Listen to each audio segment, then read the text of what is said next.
নমস্কার বন্ধুরা, এডি স্টোরি চ্যানেলে আরও একটা নতুন ভিডিওতে আরও একবার সবাইকে স্বাগত জানাই। আমার আজকের রেসিপি সম্পূর্ণ নিরামিষভাবে ঘুগনি। ঘুগনি খেতে তো আমরা সবাই প্রায় খুব ভালোবাসি। এই ঘুগনি রুটির সঙ্গে হোক কিংবা মুড়ির সাথে কিংবা পরোটা, লুচি সব কিছুর সাথে কিন্তু দুর্দান্ত লাগে। একদম সহজভাবে আর একদম কম সময়ে কি করে ঘুগনি বানিয়ে নেবেন, পুরো ভিডিওটা স্কিপ না করে দেখতে থাকুন। একদম কম তেল মশলা দিয়ে এইভাবে যদি ঘুগনি বানান খেতে কিন্তু দারুণ লাগবে। পুরো ভিডিওটা দেখে নিন আর অবশ্যই আমাকে জানাবেন কেমন লাগলো আজকের এই রেসিপিটা। ঘুগনি তৈরি করার জন্য প্রথমে আমি মটরটা সেদ্ধ করে নিচ্ছি। আমি এখানে ছোটো বাটির মাপ করে 3 বাটি মটর নিয়েছি, তার সাথে নিয়েছি ছোট 1 বাটি সয়াবিন। সয়াবিন আর মটর একসাথে সেদ্ধ করে নিয়েছি। মটরটা আমি প্রেসার কুকারে কিন্তু সেদ্ধ করিনি, ডেকচির মধ্যে সেদ্ধ করেছি।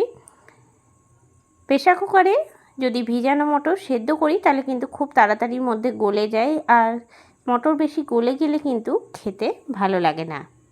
মিক্সিং জার নিয়ে নিয়েছি আর এর মধ্যে একটা মশলা তৈরি করে নিচ্ছি। নিয়েছি কয়েক টুকরো আদা, কাঁচা লঙ্কা নিয়েছি, তার সাথে নিয়েছি একটা পাকা টমেটো, সামান্য জল দিয়ে বেটে নিচ্ছি।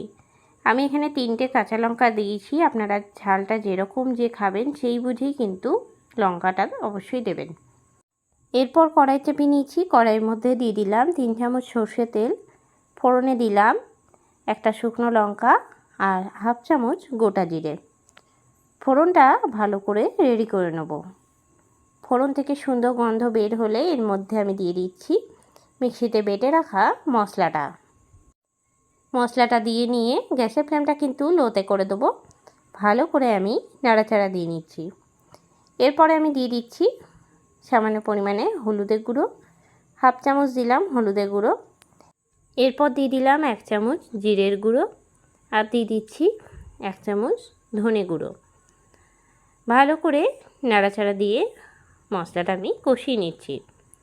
সম্পূর্ণ নিরামিষ ঘুগনি যদি এইভাবে বানান একদম সহজে বানিয়ে নেওয়া যায় আর স্বাদে কিন্তু দুর্দান্ত লাগে। গ্যাসের ফ্লেমটা একদম মিডিয়ামে রেখে কিন্তু মশলাটা ভালো করে নাড়াচাড়া দেব। এরপরে দিয়ে দিচ্ছি লঙ্কার গুঁড়ো হাফ চামচ, ভালো করে নাড়িয়ে নিচ্ছি। বেশ কিছুক্ষণ মশলাটা সমানে নাড়াচাড়া দিয়ে নিচ্ছি। যদি মশলাটা একদম টানটান হয়ে আসে তাহলে সামান্য করে জল দেবো। এরপর এর মধ্যে আমি দিয়ে দিচ্ছি পরিমাণ মতো লবণ। ভালো করে নাড়িয়ে নিচ্ছি। সামান্য জল দিয়েছি, জলটা দিয়ে ভালো করে নাড়াচাড়া দিয়ে মশলাটা কিন্তু অনেকটা হয়ে এসেছে। মশলা থেকে এখন তেল ছাড়তে শুরু করে দিয়েছে। এই মুহূর্তে দিয়ে দিচ্ছি আলু। আমি এখানে ছোট ছোট টুকরো করে আলুটা কেটে নিয়েছি। এখানে আমি একটা বড় সাইজের আলু, তার সাথে একটা মিডিয়াম সাইজের আলু কিন্তু কেটেছি। আলুটা এখন ভালো করে মশলার সাথে কিন্তু নাড়াচাড়া দিয়ে নিচ্ছি। 2 মিনিটের মতন মশলার সাথে ভালো করে আমি নাড়িয়ে নেব। অন্যদিকে কিন্তু মটর আর তার সাথে সয়াবিনটা সেদ্ধ হয়ে গেছে। মশলার সাথে আলুটা ভালো করে কষিয়ে নেওয়ার পর দিয়ে দিচ্ছি সেদ্ধ করে রাখা মটরটা আর সয়াবিনটা। একসাথে আমি ভালো করে মশলার সাথে 2-3 মিনিট নাড়িয়ে নিচ্ছি। এরপরে আমি দিয়ে দেবো একটা চাপা ঢাকা 5 থেকে 7 মিনিটের জন্য। আর গ্যাসের ফ্লেমটা কিন্তু একদম মিডিয়ামে করে দেবো। মিডিয়াম ফ্লেমে কিন্তু আমি ঢাকা দিয়ে একটুখানি কষিয়ে নেব। 7 মিনিট পরে ঢাকনাটা খুলে আবারও আমি নাড়িয়ে নিচ্ছি। এইভাবে 2বার আমি নাড়াচাড়া করে নিয়েছি। তারপরে দিয়ে দিচ্ছি গরম জল দিয়ে ভালো করে নাড়িয়ে নিলাম। এরপরে আমি দিয়ে দিচ্ছি ভাজা মশলা। আমি এখানে ভাজা মশলা দিলাম হাফ চামচের মতন, চারপাশে ছড়িয়ে দিলাম। ভালো করে নাড়িয়ে নিয়ে দিয়ে দিচ্ছি একটা চাপা ঢাকা 15 মিনিটের জন্য। এই ভাজা মশলার মধ্যে কিন্তু গোটা ধনে, গোটা জিরে আর শুকনো লঙ্কা ছিল, শুকনো খোলায় ভেজে নিয়ে আমি গুঁড়ো করে রেখেছিলাম। দিয়ে দিচ্ছি এবার 1 চামচ চিনিটা দিয়ে ভালো করে নাড়িয়ে নিচ্ছি। আর দিয়ে দেবো এর মধ্যে আমি কস্তুরি মেথি পাতা। যেহেতু সম্পূর্ণ নিরামিষ রান্না একটুখানি কস্তুরি মেথি পাতা দিলে কিন্তু খেতে খুব ভালো লাগে।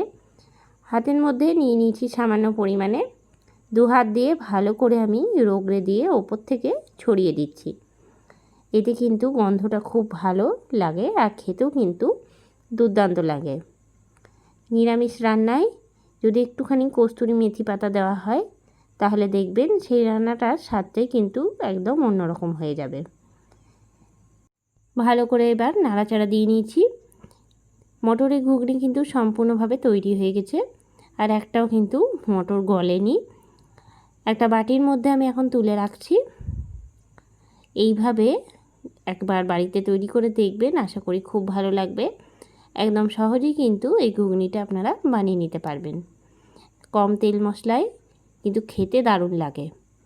ওপর থেকে আমি দিয়ে দিচ্ছি কাঁচা লঙ্কা কুচি, তার সাথে দিয়ে দিচ্ছি ধনেপাতা কুচি। আজকের রেসিপিটা কেমন লাগলো অবশ্যই আমাকে কমেন্ট করে জানাবেন। রেসিপিটা ভালো লেগে থাকলে লাইক করবেন, শেয়ার করবেন। এই চ্যানেলে নতুন বন্ধু হয়ে থাকলে চ্যানেলটা সাবস্ক্রাইব করা অনুরোধ রইল। আর যারা ফেসবুক পেজ থেকে দেখছেন অবশ্যই পেজটাকে ফলো করে দেবেন। আবার নতুন কোনো রেসিপি নিয়ে হাজির হব।